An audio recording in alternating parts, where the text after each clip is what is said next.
Howdy everyone, this is LockNutz, and you're watching a map tour of Brombach by the Lort.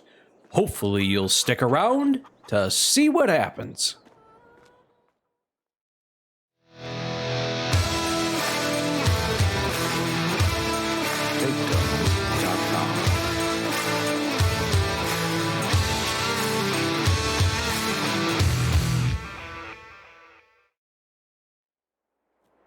Howdy, how are you guys doing today?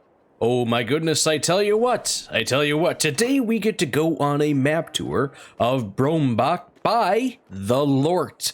This little bad mamma jamma is 47.12 megabytes to download and is very cross-platform friendly.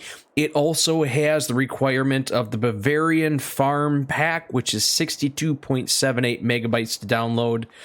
So altogether, you're looking at 109.9 megabytes to download. Not too shabby at all. Not too shabby, if I do say so myself. And one of the things that we like to go ahead and do here is start off on new farmer mode. That way you guys know what you get when you do start off on new farmer mode. So let's take a look at what equipment you're going to be jumping into. And this is a look at your equipment. Starting off with small tractors, you have one Fendt Favorite. Medium tractors, you have one Vultra and one Massey Ferguson. Nice 1-2 combination. Harvesters, you start off with the Dutzfar top liner, and that does come with the Dutzfar header, grain header, and to complete the trifecta, the top liner header trailer. Pretty slick here. Trailers, you start off with one Welger trailer. Cultivators, one Rab cultivator. And seeders, you start off with the one Nordstein seeder. So that's what you get starting off with equipment. Let's go ahead and take a look at that map. All right, everyone, so this is the map. As you can see, you do start off with a couple sheds on here, and you actually do start off with animals. It does not matter what farming mode you start off with. You do start off with all of these animals no matter what. So if you don't want that and you start off on start from scratch, just go ahead and sell them. Taking a look at this here, you do have all of your placeables on here, your production placeables, I should say. They're all kind of in a nice little neat little area. It makes it pretty slick for getting yourself rocking and rolling. On new farmer mode, you do actually start off with the BGA. That is something that you do own, so keep that in mind when you're rocking and rolling this way. As for property that you actually start off with, you start off with the starting farm area and field 1. That's it. Not a lot, but you know what? That's completely fine. Now, taking a look at field prices here, you take a look at field 14 right here, and this is the cheapest field on the map, coming in at $24,000. And on the opposite side of that, field 22, it does have a little bit of trees in here, but field 22 is the most expensive, coming in at $545,000. Not too shabby at all. Taking a look at a lot of the other prices of fields, it's not too bad. You have the smaller fields, obviously cheaper. Other fields, a little bit more expensive, but all in all, it's not too bad. You do have some forestry in here, so you have that. And it's not ridiculously priced. It's all pretty darn good. Now, there is one thing that does cost quite a bit here, and that would be the city and the surrounding areas. If you really want to buy that, really want to buy that, that's $12.7 million. So keep that in mind.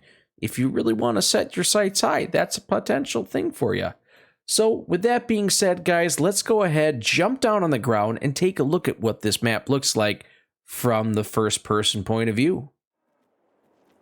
All right, guys, so one of the things I want to do here really quick is I want to turn the map on in the corner of the screen. That way you guys can kind of follow along with me.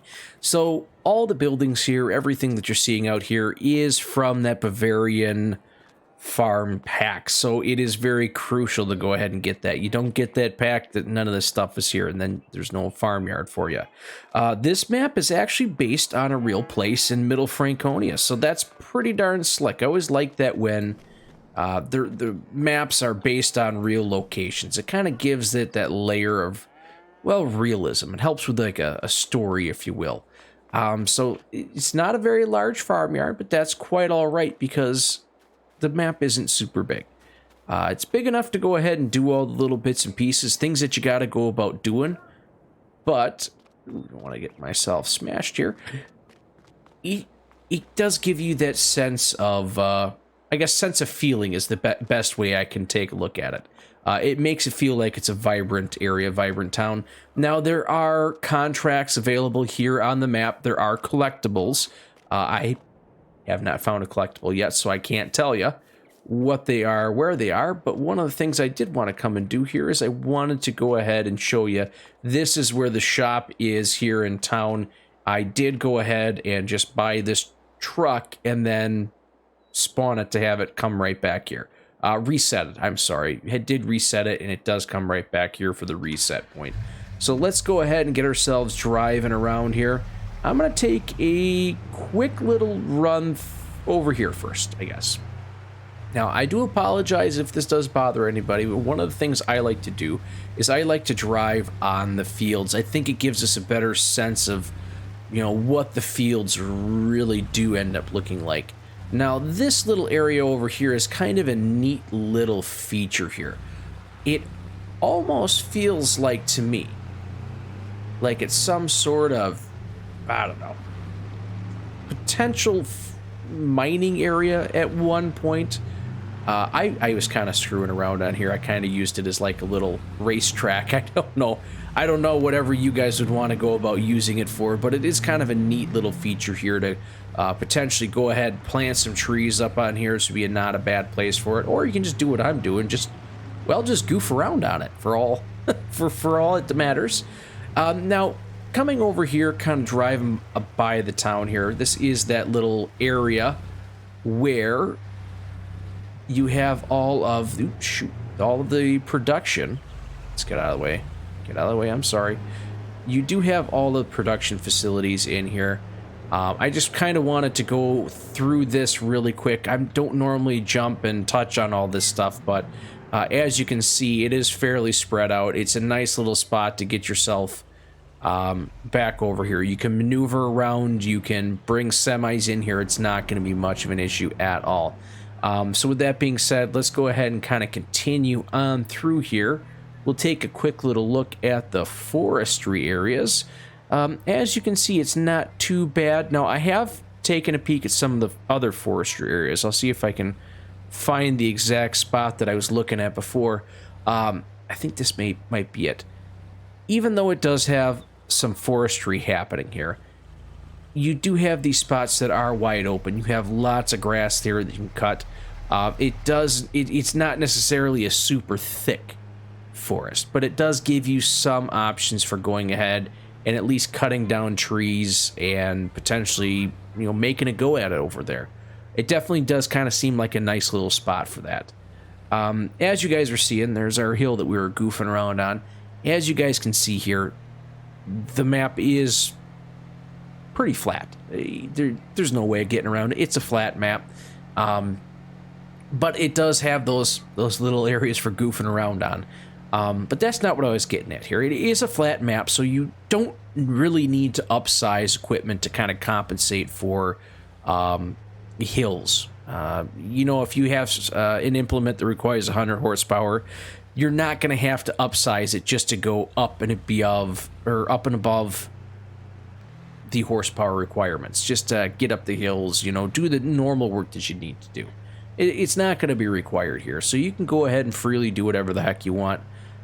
With these field sizes here, though, you don't necessarily need to do large equipment. This is definitely a map that you could get by with doing smaller equipment on and really have no issues whatsoever. You can go ahead and do big stuff. It doesn't seem like it really needs it, though, if that makes sense to you. Nothing wrong with it, but it doesn't need to do it. Let's swing on over here because I wanted to show you this other little hilled place. And this other little hilled place is where you have your little lime crusher right over here. Not lime crusher, your little rock crusher, stone crusher. So it does have a nice little gravel pit set aside for doing that. All in all, pretty slick. I kind of like the layout. And the way I go ahead and look at this one here is like I said, it is a flat map, but I think it's set up and done in a way where you have enough little bits and pieces, enough little things going on here where it makes it feel like it's bigger than it really is. Especially if you were to go ahead and play this map with smaller equipment. It really would accent and really make it seem like it's much bigger than it really is. So I think at this point, guys, we've kind of taken a little lap around the whole map. I think it's time for us to fly up into the sky and take a look at this thing from up above. All right, guys, here we go. Let's fly up into the sky and take a peek at things as we go up here. So as you guys can see, the forest over there, the forestry areas, they're enough over there to get yourself rocking and rolling. I think it'd be kind of neat to be able to get out there, cut down some of the trees, maybe make a couple fields, or you possibly could go ahead and cut down some of these trees and replant them. You do have quite a few larger trees in there, and a couple smaller ones kind of mixed in. It's not too shabby. As we kind of come over here by the town, it's kind of neat to look at the town from a distance or from the outside here. You got this one large building. I don't know if it's a hotel or, oh, let's see here. It looks like it very possibly could be a brewery. You darn tootin'. I think that's a brewery. I kind of like that, how the brewery is a focal point of the town, and it really is just kind of like the monumental thing. You know, this town right here was built around that brewery, and it kind of helps tell that story.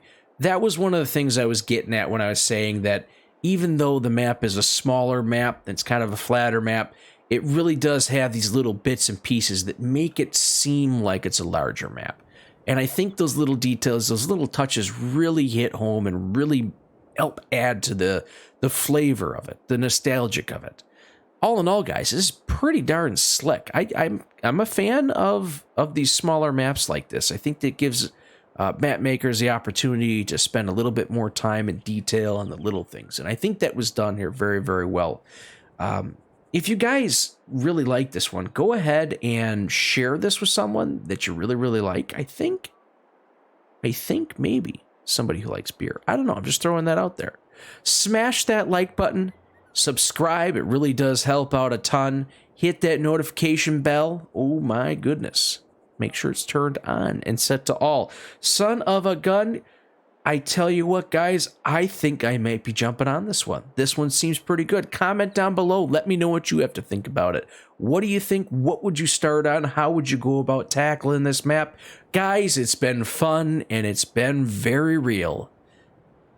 Until I see you next time, thanks for stopping by.